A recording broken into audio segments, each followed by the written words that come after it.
Selamat datang di podcast Orang Kita. Saya dan tim baru saja kembali dari Ende, Flores. Setelah menghadiri langsung acara pentabisan Uskup Agung Ende, Monsinyur Paulus Budi Kleden SPD. Luar biasa. Dua perayaan Ekaristi yang sangat agung, meriah. Umat yang hadir ribuan orang menyaksikan betapa agungnya perayaan Ekaristi pada acara Misa Tabisan pada hari Kamis 22 Agustus 2024 di Gereja Katedral Ende. Dan juga pada Misa Pontifikal di hari esoknya, tanggal 23 Agustus 2024. Baiklah, kita rekap kembali perjalanan kami ke Ende dalam beberapa hari terakhir ini. Kami tiba di Ende pada hari Rabu, tanggal 21 Agustus 2024. Kami satu pesawat dengan sejumlah uskup, termasuk Ketua KWI Uskup Bandung, Monsinyur Antonius Bunyamin, dan juga Kardinal kita, Uskup Agung Jakarta, Monsinyur Ignatius Suwaryo. Kami satu pesawat menuju Ende bersama 8 uskup lainnya, Sibolga, Medan, Banjarmasin, dan lain-lain. Saya bahkan tidak hafal sebagian dari mereka. Ketika transit di Labuan Bajo di hari Rabu siang, saya sangat bersyukur kepada Tuhan, berkesempatan ngobrol, berbincang-bincang hampir 30 menit dengan Bapak Kardinal kita, Monsinyur Ignatius Suwaryo, yang juga adalah Uskup Agung Jakarta. Kesempatan berhormat tersebut saya gunakan dengan baik, mendengarkan kisah hal-hal positif berkaitan dengan perkembangan iman umat di Jakarta khususnya maupun iman umat Katolik di Indonesia dari perspektif seorang kardinal, Monsinyur Ignatius Suwaryo. Saya sungguh amat beruntung 30 menit menimba langsung kesaksian iman seorang Uskup Agung Jakarta yang juga adalah kardinal kita ketika di Labuan Bajo. Lalu kami sama-sama ke Ende dengan pesawat Wings Air dan tiba di Bandara Hasan Arubusman Ende di pukul 14 lebih 40 menit. Ada delay sekitar 20 menit. Kemudian para uskup termasuk Bapak Kardinal dan Uskup Bandung, Ketua KWI dijemput oleh tim penjemput Keuskupan Agung Ende. Romo Denol, Romo yang lain-lain termasuk Romo Sekjen Keuskupan Romo Evan Lando menjemputnya di bandara. Setelah itu para uskup dijemput menuju Gereja Santo Yosef Onekore. Karena pada pukul 17 atau pukul 5 sore di hari yang sama, di hari Rabu 21 Agustus 2024 akan ada Vesper Agung yang akan dilaksanakan di dalam dan di sekitaran halaman Gereja Santo Yosef Onekore. Kami pun ke sana. Umat tumpah ruah di dalam Gereja Santo Yosef Onekore yang berkapasitas sekitar 800-an orang penuh, termasuk di sekitarannya. Seluruh uskup hadir. Lebih dari 36 uskup hadir di Vesper Agung tersebut. Lagu-lagu meriah khas Vesper dibawakan dengan sangat bagus pada acara tersebut. Untuk yang belum ketahui, Vesper adalah ibadat senja. Jadi bagi kami yang pernah hidup di biara, sejak pagi hari seorang biarawati menempuh hidup harinya, sepanjang hari akan ada 5 atau 6 jenis ibadah yang diikuti. Ibadat pagi, ibadat siang, kemudian ibadat sore, senja itu adalah Vesper Agung, dan kemudian nanti ditutup dengan kompletorium di ibadat malam. Nah, Vesper Agung kemarin adalah bentuk agungnya dari Vesper yang biasa terjadi di biara-biara. Tapi kemudian karena ini berkaitan dengan besoknya akan ada pentabisan, maka seluruh uskup yang hadir menambah semarak perayaan Vesper Agung tersebut. Setelah Vesper Agung, kemudian dilaksanakan gala dinner atau makan malam bersama seluruh uskup dan tamu VIP di rumah dinas Bupati Ende. Dalam hal ini, Bapak PJ Bupati Ende, Dr. Gusti Ngasu menjamu para tamu dan teristimewa menjamu jubilaris kita, Monsinyur Paulus Budi Kleden SPD di rumah dinas Bupati. Acara gala dinner berlangsung hingga pukul 22 waktu Indonesia Tengah. Tanggal 21 berakhir. Vesper Agung di Santo Yosef Onikore di pukul 17, dilanjutkan dengan Ramatama Gala Dinner dari pukul 19.30 di rumah dinas jabatan Bupati Ende. Dan hari puncaknya di hari Kamis tanggal 22 Agustus 2024. Dari pukul 5 pagi, umat Katolik sudah berbondong-bondong, berduyun-duyun datang ke kawasan katedral di kota Ende. Umat dari 3 kevikepan, kevikepan Bajawa, kevikepan Mbai, dan kevikepan Ende. Dari mana-mana, dari paroki-paroki di Lio, di utara sana, datang berbondong-bondong menuju gereja katedral. Pukul 6.30 sudah full. Gereja penuh, pelataran depan gereja penuh, di kiri kanan gereja penuh. 7.30 sudah bersiap-siap dengan doa rosario untuk menyiapkan batin umat sebelum misa pentabisan dimulai. Dan tepat pukul 8.30 misa dimulai dengan perarakan begitu agung megahnya. Bayangkan sekitar 44 uskup hadir. Baik uskup yang dari tanah air sebanyak 38 uskup termasuk para administrator ataupun yang mewakili uskup, dan 4 atau 5 uskup dari luar negeri. Uskup-uskup dari Kongregasi Serikat Sabda Allah. Perarakan dari pastoran katedral itu melewati jalan Irian Jaya, kemudian masuk dari pintu depan, baru masuk. Cukup panjang, yang tentu saja diawali oleh sejumlah imam. Lebih dari 600 imam yang ikut menjadi konselebran pada Misa Agung Pentabisan Uskup Agung Ende, Monsinyur Paulus Budi Kleden SPD. Merinding saya untuk kali keduanya menghadiri Misa Pentabisan Uskup. Saya hadir pertama di tahun 96 di lapangan Suradikara. Saat itu pentabisan Uskup Agung Ende Abdon Longinus Dakunya. Saya pikir saat itu momen yang paling agung. Tapi ternyata di tanggal 22 Agustus lebih agung lagi, megah. Begitu banyaknya umat yang hadir. Uskup berarak masuk. Diawali dengan lagu-lagu pembukaan yang sangat mengumat. Lagu-lagu yang puitis. Saya lihat, oh kemanakah arah perahu, dinyanyikan oleh para solis. Yang saya ingat, solis laki-lakinya adalah Romo Angki Parera, Imam Keuskupan Agung Ende yang tengah menempuh studi di Jakarta di bidang musik. Romo Angki kembali ke Ende, ikut dalam perayaan tersebut, aktif dalam lagu-lagu solis pria. Romo Angki menyanyikan dengan sangat baik bagian solo pria untuk lagu O Kemana Ke Arah Perahu dan seterusnya dan seterusnya. Lagu-lagu dibawakan dengan sangat meriah, sangat rapi, sangat agung.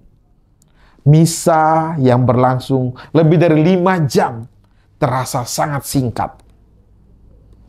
Homili disampaikan oleh Uskup Denpasar, Uskup Agung Denpasar, Uskup Denpasar, Monsinyur Sylvester San, yang juga adalah putra dari Flores, orang dari Keuskupan Agung Ende sendiri, dari Maupongo.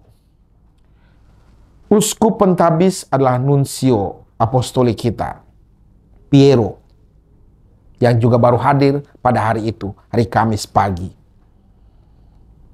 Misa berlangsung hingga pukul 12 lebih, hampir pukul 13.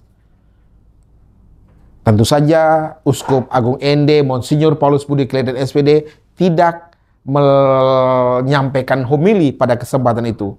Homili disampaikan oleh Uskup Denpasar, Sylvester San. Monsinyur Paulus Budi Kleden hanya menyampaikan sambutan di bagian akhir. Hari itu berlangsung dengan makan siang bersama umat yang sangat dikoordinasikan dengan baik oleh panitia di bawah pimpinan ketua panitianya, Dr. Gusti Ngasu selaku PJ Bupati Ende. Seluruh imam, biarawan, biarawati, para suster, frater, dan umat yang hadir seluruhnya mendapatkan makanan yang telah disiapkan dengan baik oleh para panitia. Semua bersukacita dalam kegembiraan pentabisan. Hingga pukul 3 hingga pukul 4 malam harinya ada perayaan atau ada makan malam bersama di Istana Keuskupan di Ndona. Para uskup dan tamu-tamu VIP diundang makan bersama di Ndona. Esoknya di hari Jumat tanggal 23 Agustus dilaksanakan misa pontifikal atau misa perdananya seorang Uskup Agung Ende, Monsinyur Paulus Budi Kleden SPD. Misa dimulai pukul 9 pagi, setelah sejak pukul 8.30 diawali dengan rosario bersama. Misa juga dihadiri oleh ribuan umat. Hanya saja para uskup sebagian ada yang sudah kembali ke tempat mereka masing-masing. Kata Bapak Kardinal, tidak boleh terlalu lama-lama meninggalkan keuskupan. Monsinyur Suharyo mengatakan kepada saya saat masih di Labuan Bajo 2 hari sebelumnya. Pada khotbah pertama yang disampaikan oleh Uskup Agung Ende, Monsinyur Paulus Budi Kleden SPD membeberkan mengapa moto peliharalah kasih persaudaraan yang menjadi moto tabisan uskupnya menjadi penting bagi umat Keuskupan Agung Ende. Caritas fraternitatis maneat in vobis.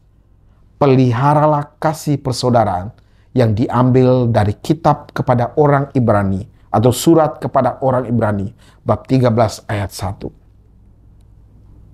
Saya ingat dengan persis betapa uskup kita mengawali khotbahnya dengan storytelling yang sangat bagus. Beliau mengatakan bahwa ketika ditetapkan atau diumumkan pada tanggal 25 Mei 2024 sebagai Uskup Agung Ende, beliau kemudian melakukan sejumlah kontemplasi dan untuk menerima keputusan itu, ia melakukan perjalanan spiritual ke beberapa makam para Uskup Agung Ende pendahulunya. Ia ke Belanda untuk berkunjung, nyekar, berdoa di hadapan 2 Uskup Agung Ende awal atau mula, Uskup Vestralen dan Uskup Noyen. Beliau juga bercerita bahwa sebelum itu ia juga pernah ke Jepang, dan di Jepang ia telah berdoa di depan atau di hadapan makam Uskup Yamaguchi, uskup dari Jepang yang bertugas di Ende sebagai Uskup Agung Ende di periode-periode 40-an sampai 40-an ketika Jepang memerintah di tanah air. Ia juga bercerita atau mengawali homilinya juga dengan ketika sampai di Ende, sampai di Ndona, yang pertama kali ia lakukan adalah berdoa di 3 makam Uskup Agung Ende. Uskup Donatus Jagong, Uskup Abdon Longinus Dakunya, dan Uskup Monsinyur Vincentius Sensi Potokota. Selepas itu, dari storytelling tersebut, Bapak Uskup kita, Monsinyur Paulus, kemudian masuk pada moto tabisannya, Caritas Fraternitatis Maneat in Vobis. Beliau menguraikan dengan detail betapa pentingnya kasih persaudaraan. Saya ingat, ada 3 poin yang disampaikan. Mengapa kasih persaudaraan itu penting? Yang pertama, ketika kita memelihara kasih persaudaraan, kita melakukan inkarnasi, menyatu dengan Allah. Karena Allah adalah kasih.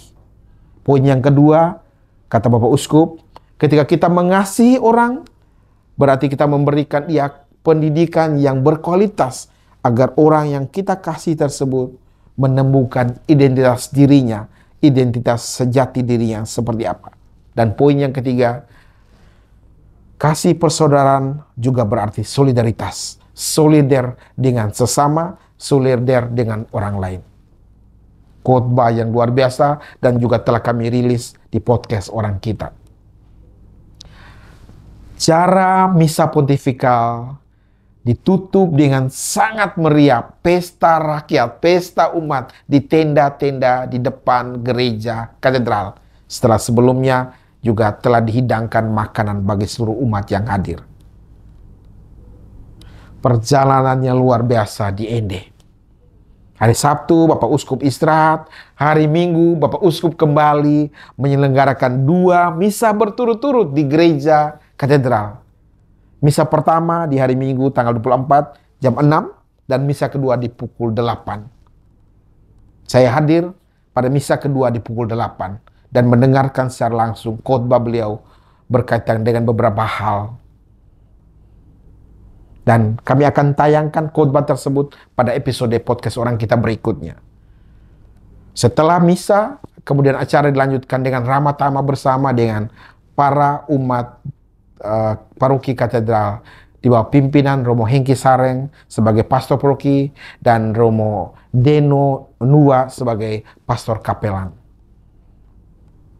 Setelah itu acara berlangsung dengan baik dan kami kembali ke Jakarta. Apa yang saya rasakan sebagai umat Katolik, umat Keuskupan Agung Ende yang saat ini sedang di Jakarta, sedang berada di diaspora. Saya merasakan umat begitu mencintai gembalanya, mencintai uskupnya. Itu tercermin dari kehadiran ribuan umat di 2 hari penting itu, bahkan 3 hari penting itu. Di Vesper Agung tanggal 21, di tanggal 22 di Misa Pentabisan, dan di Misa Pontifikal pada tanggal 23 Agustus. Umat benar-benar diberikan sebuah peristiwa menarik, peristiwa iman. Dan itu dibalut dengan persaudaraan yang kuat. Sesuai dengan moto tabisan uskup kita, peliharalah kasih persaudaraan. Demikian catatan ringan kami, catatan kecil kami, betapa kami sangat bersuka cita mengambil bagian dalam acara rangkaian pentabisan Uskup Agung Ende, Monsinyur Paulus Budi Kleden SVD. Salam hormat sepenuh-penuhnya untuk Bapak Uskup. Tetap jaga kesehatan, jaga istirahat. Kami tahu setelah itu Bapak Uskup melakukan banyak agenda. Kami dengar misalnya di hari Senin dan hari Selasa beliau memimpin Misa Agung juga di perayaan 50 tahun Gereja Maria diangkat ke surga Paroki Vonda di Lio sana. Dan di hari Rabunya, saat ini kami taping di tanggal 27 Agustus, atau 28 Agustus misalnya, beliau baru saja pagi tadi memimpin misa sekaligus melantik Ketua Sekolah Tinggi Pastoral atau Stipar Ende dan juga Kepala Sekolah SMA Katolik Santo Petrus Ende. Begitu padat jadwal Bapak Uskup kita, kita harapkan beliau selalu sehat, selalu dibimbing dalam kasih karunia Tuhan Allah. Sama seperti Bapak Uskup yang mengakhiri setiap khotbahnya dengan kata-kata ini, maka kami pun akan mengakhiri dengan ini. Tuhan memberkati, Bunda Maria mendoakan. Terima kasih. Podcast Kurang kita bersama Romo Luis Trota, salah satu pastor yang menjadi pendukung panitia utama dalam persiapan kelancaran pentabisan Bapak Uskup Agung Ende Monsinyur Paulus Budi Kleden. Romo Luis, umat datang luar biasa, ribuan umat dari ketiga kevikepan, bahkan dari mana-mana datang dari Jakarta, 600 lebih pastor, uskup lebih dari 40, kegembiraan umat luar biasa hari ini. Kawan Luis, apa yang terjadi dengan Ende yang begitu bagus dikemas oleh para panitia? Ya, Ende seperti biasa selalu unik ya. Ende selalu unik. Sejak saat penerimaan Bapak Uskup sampai dengan acara puncak hari ini dan masih berlangsung besok, kita lihat bahwa terjadi percampuran begitu banyak aspek ya. Bukan hanya dari sisi agama, tapi juga dari sisi kolaborasi dengan segala macam orang ya. Dan itu saya pikir hal yang sangat menarik dari Ende. Ende itu unik ya. Ketika penerimaan Bapak Uskup, saya bilang jelas-jelas bahwa Ende itu unik sekali. Ya, dan persiapan-persiapan yang dibuat ini juga sampai dengan perayaan pada hari ini itu adalah hasil kerjasama dari hasil dari semua kerjasama yang unik dan luar biasa ini. Ya.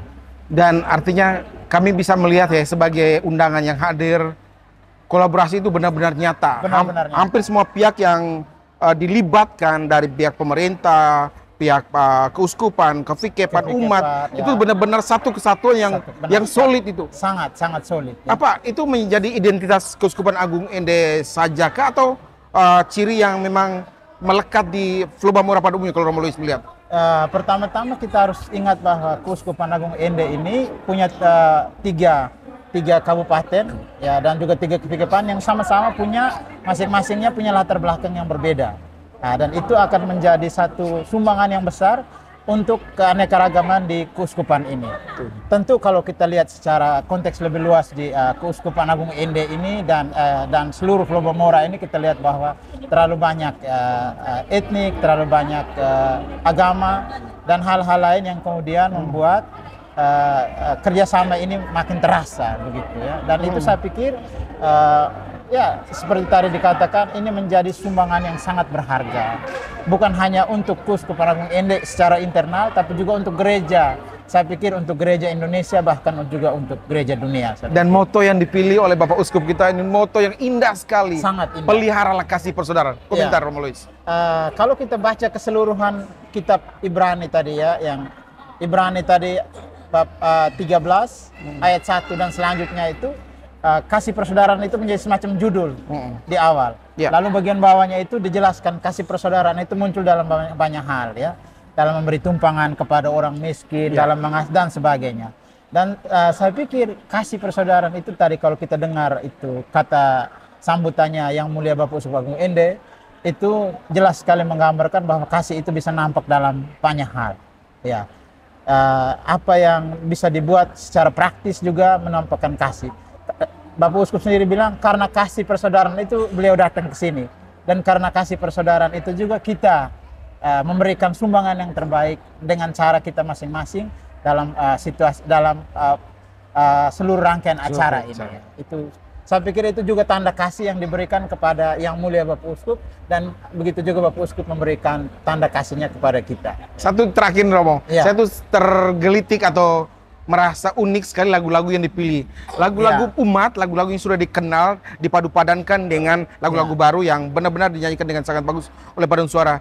Tapi pilihan-pilihan lagu itu lagu-lagu yang kemudian puitis. Oh, kemana ke arah perahu. Lagu-lagu yang kayak cocok dengan jiwa yang Pater Monsinyur Paulus Budi yang memang suka sastra. Iya. Bukan? Ketika kami mulai latihan kor dan musik dan sebagainya, sejak awal sudah pertama-tama diingatkan bahwa ini adalah perayaan umat.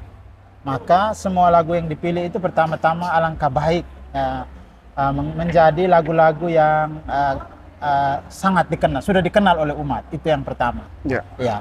Yang kedua soal pemilihan, kita lihat tadi misalnya lagu pembuka itu lagu pertama agak umum, tapi lagu kedua itu Kas Leo, Tanda Leo. Ya.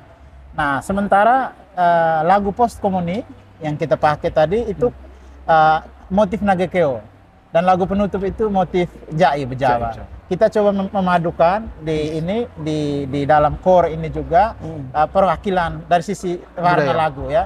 Lalu kemudian ada lagu Timor, lagu bahasa Inggrisnya juga ada, lagu Latinnya juga ada. Lalu kemudian ada Batak satunya. Karena kita berpikir bahwa di salah satu sisi ini pesta gereja secara umum. Dan kalau kita lihat keterwakilan para uskup juga itu juga terjawab melalui lagu-lagu itu. Ya, sehingga kita berjuang untuk tidak apa sekali, tapi paling kurang menjaga keseimbangan ini. Itu yang paling ketika dalam proses melatih kor dan sebagainya. Ya. Luar biasa. Ya. Terima kasih banyak. Demikian catatan kecil kami dari Gereja Katedral. 1 jam setelah misa pentabisan, saat ini umat masih diberikan luar biasa kasih, tanda persaudaraan dalam bentuk makan siang bersama oleh panitia yang mengaturnya dengan sangat detil. Arahan dari pastor, arahan dari pimpinan di sini bagus sekali. Umat dibagi dalam berbagai macam tenda, dan bagi saya sebagai orang yang datang biasa di kota besar, datang ke Kota Ende ini, saya melihat panitia begitu ngayomi, ngatur dengan sangat detail. Demikian, dan salam manis untuk Rumah Murah Tercinta. Terima kasih, salam. Selamat datang di podcast orang kita. Saya sedang bersama sastrawan Nusa Tenggara Timur, Ibu Maria Matildis Banda, yang kemarin juga berkaitan dengan menjelang pentabisan Bapak Uskup Agung Ende Monsinyur Paulus Budi Kleden SPD, menjadi editor sebuah buku yang berjudul Caritas Fraternitatis Maneat Infopis, Peliharalah Kasih Persaudaraan, buku yang disiapkan khusus sebagai kenangan persiapan pentabisan. Ibu Mary Matildis Banda adalah salah satu editornya. Ibu, bagaimana secara umum persiapan buku tersebut? Ya, puji Tuhan ya, puji Tuhan karena buku tersebut disiapkan dalam waktu yang sangat singkat. Kami rapat pertama itu tanggal 27 Juni, lalu tanggal 14 Juli itu semua materi masuk, tanggal 24 Juli semua data yang diperlukan untuk sebuah buku itu siap, dan kami juga berupaya untuk buku itu biar ber-ISBN gitu ya. Dan secara umum buku itu merefleksikan sebenarnya ya, merefleksikan siapa Pater Paulus Budi Kleden itu melalui pikiran-pikirannya yang kita temukan dalam tulisan-tulisannya maupun dalam hubungan persaudaraan ya, kenal secara pribadi, dan juga hubungan yang sangat luar biasa ya dengan berbagai pekerjaannya yang juga melibatkan banyak para imam dan umat di Uskupan Agung Ende sebenarnya. Itu. Ya. Buku tersebut ditulis oleh 24 orang, baik ada yang pastor maupun ada orang awam yang mengenal baik tentang Bapak Uskup. Secara umum buku tersebut berisi tentang apa saja lebih detail? Iya, itu ada 5 bagian ya. Dari 5 bagian itu ada hal yang diungkapkan dengan sangat serius ya. Pikiran-pikiran Bapak Uskup misalnya mengenai teologi terlibat ya, teologi dan sastra, hubungan antar agama ya. Kemudian juga banyak hal yang bahkan menyangkut kooperasi pendidikan, dan banyak hal lain yang semuanya itu bertolak dari pikiran-pikirannya Bapak Uskup Paulus Budi Kleden ini. Jadi buku itu isinya ada yang sangat ringan, ada yang ya berat juga, kemudian ada prolog ya, ada epilog, dan semua itu mau mengungkapkan, mau mendekatkan uskup ini dengan umat. Jadi umat bisa mengenal lebih jauh siapa uskup ini dan apa pikiran-pikirannya, dan kami yakin sekali bahwa Uskup Paulus Budi Kleden ini akan bisa memimpin umat di Uskupan Agung Ende dengan baik. Karena sebenarnya kalau menurut pemahaman kami, umat Uskupan Agung Ende sendiri ini sebenarnya sudah sebuah ladang yang siap ya, yang sudah berjalan cukup lama, dan bersama Bapak Uskup Agung yang baru ini pasti akan lebih baik. Siap. Ya. Pertanyaan terakhir, karena Ibu Mary Matildis Banda adalah sastrawan dan Dr. Paulus Budi Kleden juga adalah kritikus sastra. Sebagai kritikus sastra, beliau menulis cukup banyak kritik-kritik sastra, baik itu puisi, novel, bahkan esai-esai yang berkaitan dengan sastra. Apa pandangan tentang kemampuan seorang uskup yang juga mencintai sastra dan menjadi kritikus sastra? Ya, kalau kemarin kita dengar ya apa yang dibahas oleh Pater Leo Kleden ya, itu dia sangat jelas ya menghubungkan antara sastra dan teologi. Dia sebut mengenai teologi naratif. Teologi naratif. Dan sebenarnya kita semua manusia ini kan makhluk pencerita ya, yang hebat ya. Dan gembala kita juga orang yang sangat memperhatikan sastra. Dan saya berpengalaman dengan dia itu, dengan Bapak Uskup Paulus Budi Kleden ini, dia menulis menulis catatan untuk buku saya Pastola yang terakhir, kemudian buku Suara Samudra juga Bapak Uskup yang tulis, dan novel Surat-surat dari Dili itu dia tulis cukup panjang tentang buku saya itu. Jadi memang dia seorang pengamat yang luar biasa, pengamat sastra yang luar biasa, dan kesadaran bahwa sastra itu salah satu dalam tanda petik ya, yang kemarin dijelaskan oleh Pater Leo Kleden bahwa tentang teologi naratif itu nampak jelas sekali itu. Dan satu hal saya mau sampaikan ya, saya terharu sekali dengan peluncuran buku kemarin itu pada kalimat-kalimat terakhir Bapak Uskup ya. Itu sangat sastrais menurut saya, sangat sastrais. Itu dia sampaikan begini, dia katakan kalau menyayangi saya, sayangi juga kelemahan-kelemahan saya. Itu sangat puitis menurut saya. Jadi kita menulis hampir semua isinya itu menyanjung ya, menyanjung, melihat sisi baiknya, melihat sisi hebatnya. Tapi dia begitu tampil dengan begitu sederhana, dia katakan kalau kalimat tepatnya mungkin bisa didengar sendiri ya lewat rekaman Komsos. Tapi yang saya tangkap itu bagaimana dia meminta supaya kalau kita menyayangi dia, sebagai umat ini menyayangi dia, sayangi juga kelemahan-kelemahannya.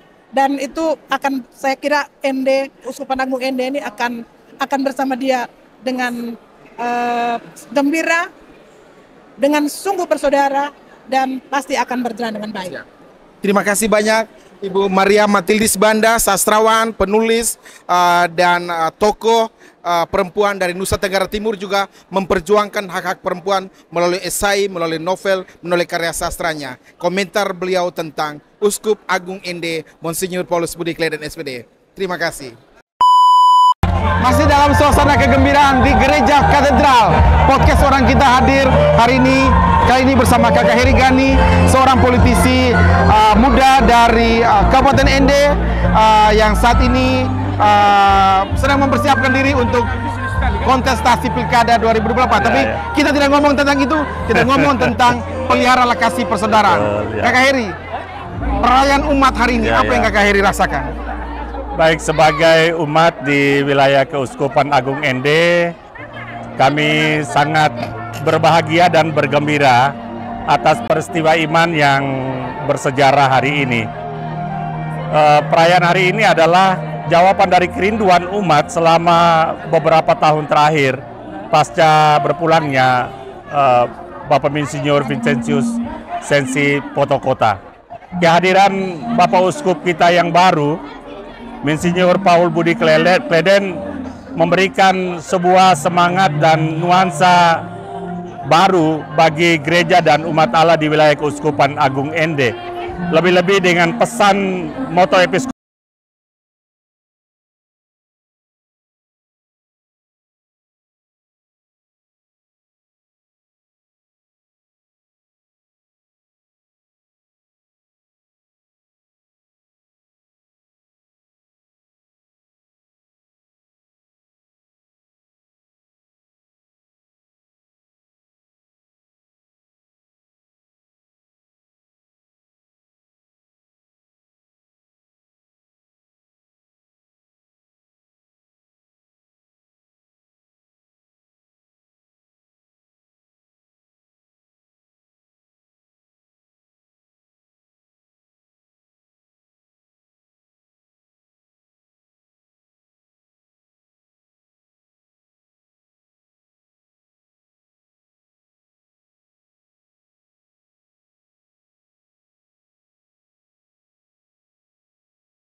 Siap. Ya. Demikian podcast orang kita dengan Kakak Eri Gani, politisi PDI Perjuangan di Kabupaten ND. Oke, salam hormat.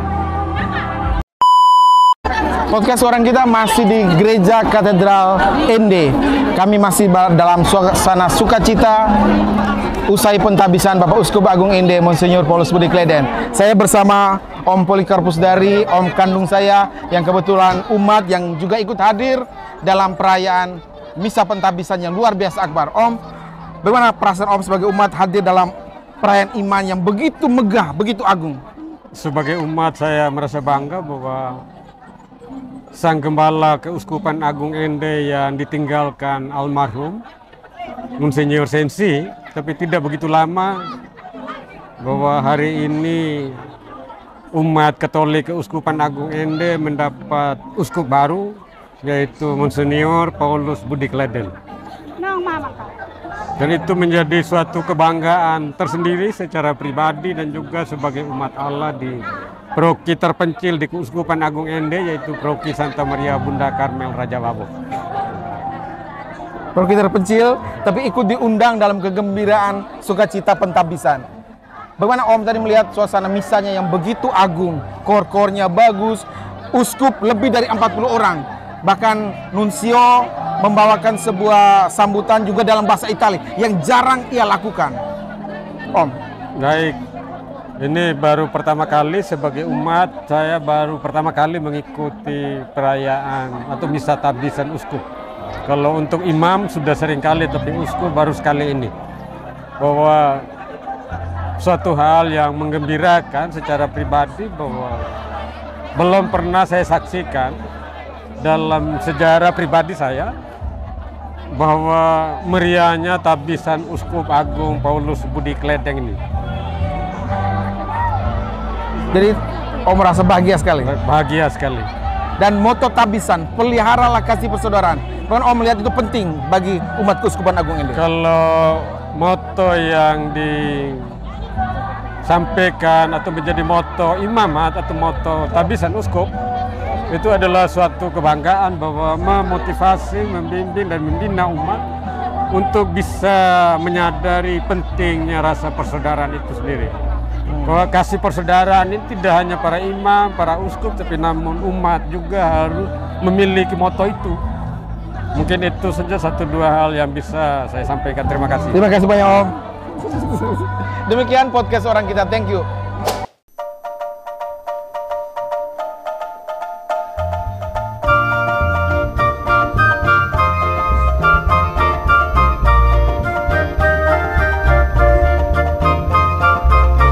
Para uskup dipersilakan menuju ke depan untuk foto bersama.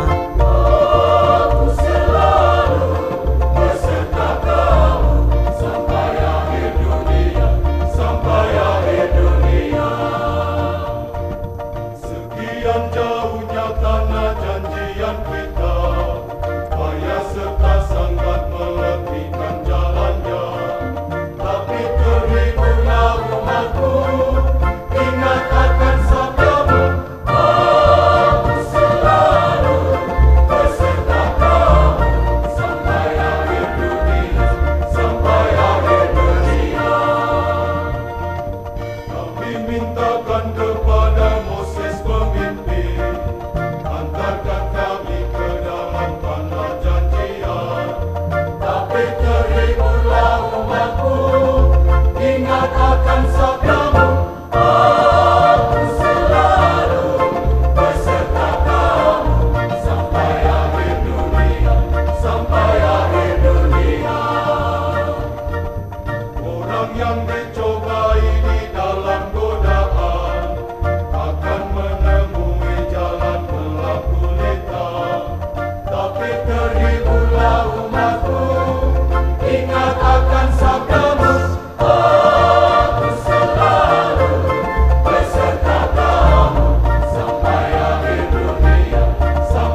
Sekian jauhnya tanah janjian kita, payah serta sangat meletihkan jalannya.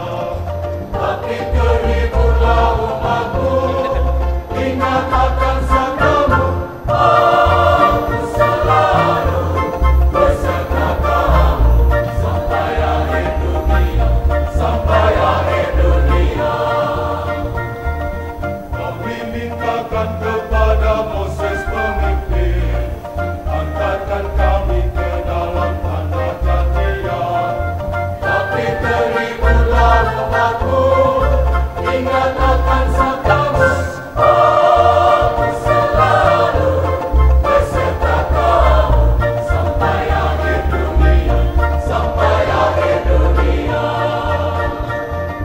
Orang yang dicobai di dalam godaan akan menemui jalan gelap gulita.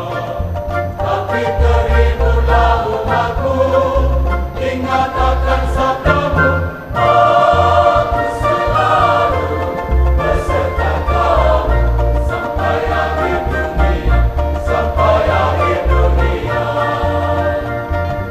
Wahai umat Tuhan, marilah bergembira, walaupun jalan kita penuh kesukaran. Tapi terhiburlah umatku, ingat akan